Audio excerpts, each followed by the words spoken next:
대구 경북 행정통합은 한 달 전 홍준표 대구시장의 발언 이후 급물살을 타고 있습니다.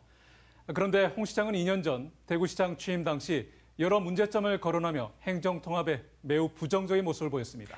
홍 시장이 어떤 논의 과정을 거치면서 행정통합에 대한 생각을 바꿨고 구체화했는지 시민들에게 설명은 없이 밀어붙이기식 통합을 추진하고 있습니다. 조재한 기자가 보도합니다. 홍준표 대구시장은 시장 취임 직후 가진 기자회견에서 대구 경북 행정통합에 대해 강하게 비판했습니다. 수도권 집중을 막기 위해서 행정통합을 한다. 나는 그게 난센스 중에 난센스라고 봅니다. 그러면서 공직 축소와 시군 기초단체장의 임명직화, 정치권 문제 등 구체적인 문제점을 거론했습니다. 통합을 하고 나면 공무원이 한 3분의 1은 줄어들어야 되겠죠? 그죠? 그리고 산하단체가 적어도 절반 3분의 1은 줄어야 되겠죠? 그거 감당할 수 있습니까? 국회의원들이 자기 지역구가 전부 없어지고 엉망이 되는 판인데 동의할까요? 그리고 이어진 대구시 조직 개편에서 대구 경북 광역행정기획단 사무국을 폐지했습니다. 이후 2년 가까이 잠잠하던 행정통합 논의는 한 달 전 다시 수면 위로 떠올랐습니다.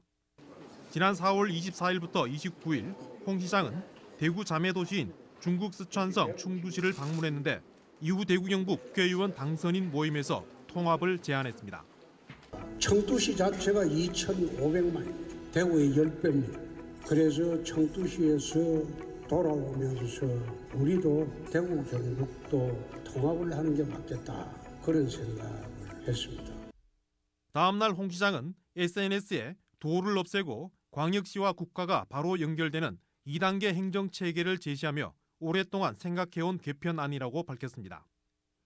홍 시장이 오랜 생각이라고 밝혔지만 통합의 한 축인 경상북도 이초루 지사와는 별다른 논의가 없었던 것으로 보입니다. 이게 말이 되느냐 이래가지고 일시 중단되었었습니다.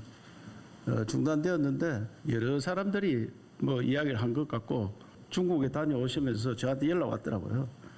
그래서 도지사가 다시 한 번 더 이야기했으면 좋겠다. 홍 시장은 행정통합 반대에서 추진으로 입장이 바뀌었지만 여기에 대해 제대로 된 해명이나 설명은 없어 정치적 의도가 있는 것 아니냐는 의구심이 제기되고 있습니다.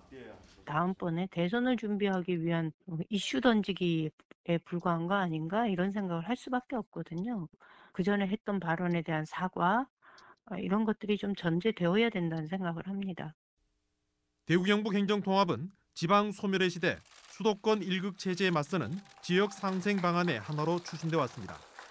그런데 취임과 함께 강한 비판을 하며 논의 자체를 중단시킨 홍 시장이 왜 어떻게 다시 추진하는지에 대한 자세한 설명 없이 단지 2026년 통합 시점만을 제시하며 밀어붙이고 있습니다.